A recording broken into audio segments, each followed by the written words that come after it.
Welcome back, future medicos. In today's video, we are going to look at CENTAC Puducherry Round 2 vacancies. We are going to look at the number of seats available for candidates who are going to participate in CENTAC Puducherry Round 2. I'm only going to focus on management quota seats and NRI quota seats. I'm not going to talk about government quota seats. So if there are Puducherry candidates watching this video, please take note that I'm not talking about government quota seats. So this is predominantly a video that is applicable for candidates from other states or maybe Puducherry candidates who are interested in management seats. Now the question is, are there 97% seats are vacant? Right? Some of you may think that, is it a clickbait? Oh, this guy is putting some attractive thumbnail to catch my attention. No, that's not true. It's actually 97% seats are vacant for management quota. So I will show you exactly the numbers. Just hold on. So let's start looking at the round 2 vacancies. How many seats are vacant?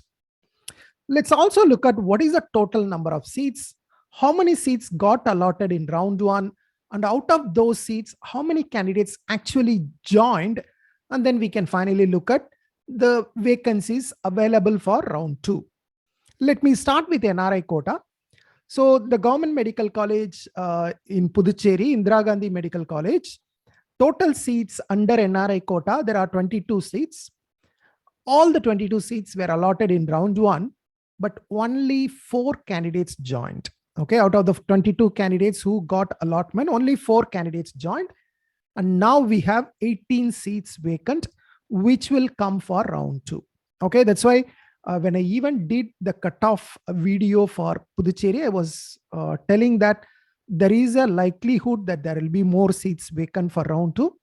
And certainly you can see that 18 seats are vacant for round 2. Then let's look at PIMS, okay, which is a private self-financing medical college in Puducherry. There are 19 NRI seats. All the 19 seats were allotted in round 1. But out of those allotment, only 2 candidates joined, right? Out of the 19 seats, only 2 candidates joined. Remaining 17 seats are vacant, and candidates who are participating in round 2 can get a seat under this quota. Then Sri Manakula Vinayagar Medical College, 23 seats available.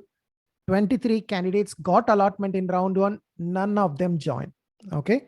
0 candidates. So all the 23 seats are still available under NRI quota for Manakula Vinayagar. Then we have Sri Venkateshwara Medical College. Once again, they have 17 seats. They allotted all the 17 seats. No one has joined. Again, all the 17 seats are available in round 2.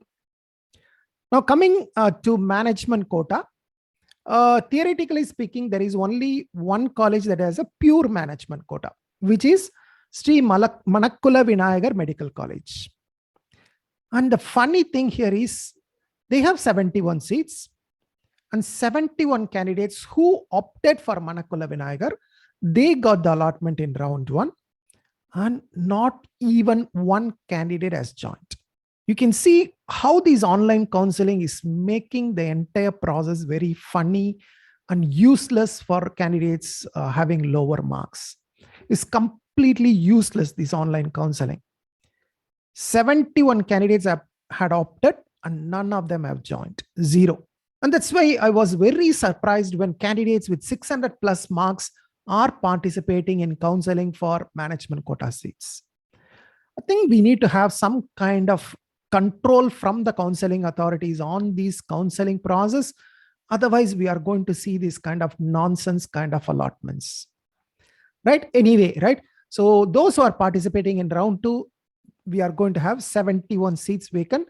That's 100% Manakula Vinayagar is available.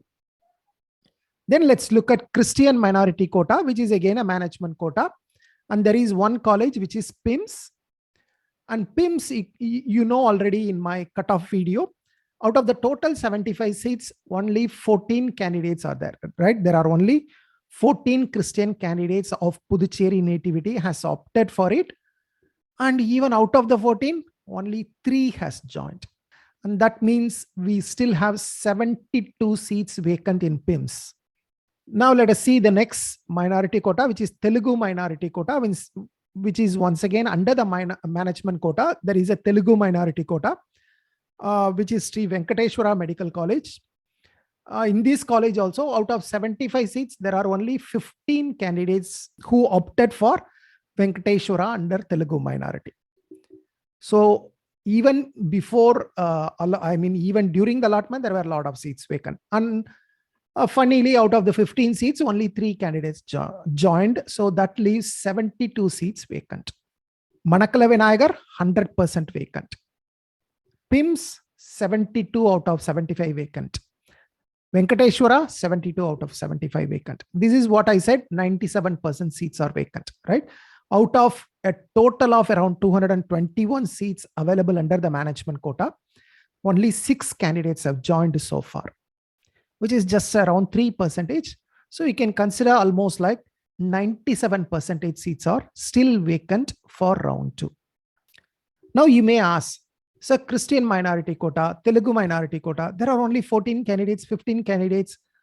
Why those seats are not available for other candidates?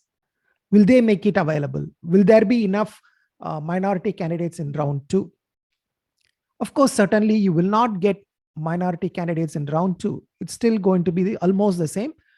Maybe 1 or 2 candidates may come back, right? The 14 candidates who got allotment but didn't join, they may come back in round 2 and still give it a try.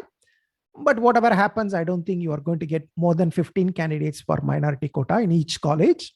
So that means at least 60 seats are going to be available for general management. Now the question is, will these seats be available to general candidates in round 2 or mop-up round? Now let's look at the clause in prospectus. This is the clause in prospectus, conversion of minority quota seats into general management quota seats. In case these minority quota seats are not filled in the 2 rounds of counseling, then these unfilled seats will be converted to general management quota seats and filled on all India basis. Now, according to this, it seems like these seats will come only in mop-up round. But if you see the previous year's allotment, what normally CENTAC do is they first browse through the entire candidate list and see if there are any minority candidates who opted for PIMS or Venkateshwara. Those will be allotted the seats first during round 2. And in the round 2 itself, they will calculate how many seats are still vacant after considering all minority candidates. Then the remaining seats will be added into the management quota pool. And in round 2 itself, the management quota candidates will get a seat in either PIMS or Venkateshwara. So if you are interested in PIMS, you can certainly select that college in your choice filling in round 2. Now there is another one clause which you can check in the notice by CENTAC. Candidates can participate in the second round without any limitation regarding first round allotment. So basically it's very similar to MCC. It is like a free exit. Anyone who got an allotment, did not join, still they can participate in round 2. Anyone who got a seat in round 1, joined the college and wants to upgrade, they can participate in round 2. Anyone who did not get a seat in round 1, they still can participate in round 2. But the only difference between MCC and CENTAC, there is no fresh registration available in round 2. So if you have not registered in round 1, you may not be able to participate in round 2. Now, another important thing you need to see in the notification by CENTAC, for participating in the second round, the students are required to pay the registration fee as per MCI notification. Now you may ask, sir, I already paid the registration fees in round 1. Why should I pay again? Okay, so please take note, the first round, what you paid is like an application fee or registration fee.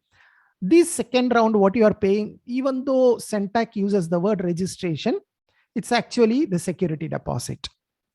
In round 1, they didn't collect any security deposit because round 1 is free exit. Round 2, since there is a forfeiture clause, you need to pay the security deposit. Now, how much is this? For government quota, it is either 10,000 or 5,000. 10,000 for general candidates and 5,000 for reservation candidates. But let's look at management quota. Once again, management quota, if you are a general candidate, you need to pay 1 lakh rupee. If you are among some of the reservation categories, then 50,000 is sufficient. Even though no reservation is applicable in management, but for collecting the security deposit, they are using the reservation clause. If you are an NRI, then you need to pay 2 lakh rupees. Please take note that if you don't pay this amount, then you will not be eligible for round 2. Only after you make the payment, choice filling will be enabled for you. And please remember, in case if seat is allotted to you, and if you are not joining the college, you will lose this amount. So fill the choices properly. Only fill the colleges which you are interested to join. If you are not interested to join, please don't fill the college in the choices. This seems like for many candidates, just like a play. They just blindly fill choices and then they keep on asking, can I exit? Can I exit? Can I exit? I don't know why so many candidates want to exit. Please fill choices only if you are interested. Even today, I saw a comment from a candidate. He say he got a seat allotment in BDS in round 1. He didn't join. In round 2, again, he asking, if I get a BDS, I don't want to join. Can I exit? If you are not interested, why you are putting that college in the choices? I don't understand. You should have at least some idea of joining the college, at least using it as a backup, right? After that, if you get some other college you don't want to join, I'm fine with that. But when you start itself, you say, I'm not at all interested, I don't want to join, then why it's even in your choices, right? Please fill choices with some sense, right? Don't completely fill without thinking anything at all, right? Don't think that I will think about it after the allotment, right? That's not the approach. Think now. Now, you need to think now. Before choice filling, before choice locking, think, do you even want to join the college? At least 1%, 2%. If you say, no, sir, 0%, I will not join BDS, then don't put it in your choices. Simple, right? What else is important? Okay, this security deposit or the registration fee is not applicable for everyone. For example, if you have got an allotment in first round, and if you have joined the college by paying the fees already, then you do not need to pay this amount. The candidates who are trying to upgrade, you don't need to pay the registration fee. Why? Because you already have paid the fees to the college, right? There is a fees already, which is like a security deposit. So CENTAC is following a good procedure. They don't collect it in round 1. They collect it in round 2 only for those candidates who have not joined, right? So it's a very good procedure. Candidates who got a seat, joined the college, they don't need to pay the registration fee. Everyone else who is participating in round 2 should pay the registration fee or security amount. And when is the last date for payment of this? 25th February, 3 p.m. is the last day. Before 3 p.m. on 25th February, you must complete the payment. Then only you will get the choice filling enabled for you. Course preferences will be enabled after confirmation of payment. Only after you make the payment and it is confirmed, they will enable choice filling for you. Okay, keep these in mind, and then you can decide whether to participate in CENTAC round 2 or not. Thank you. Bye-bye.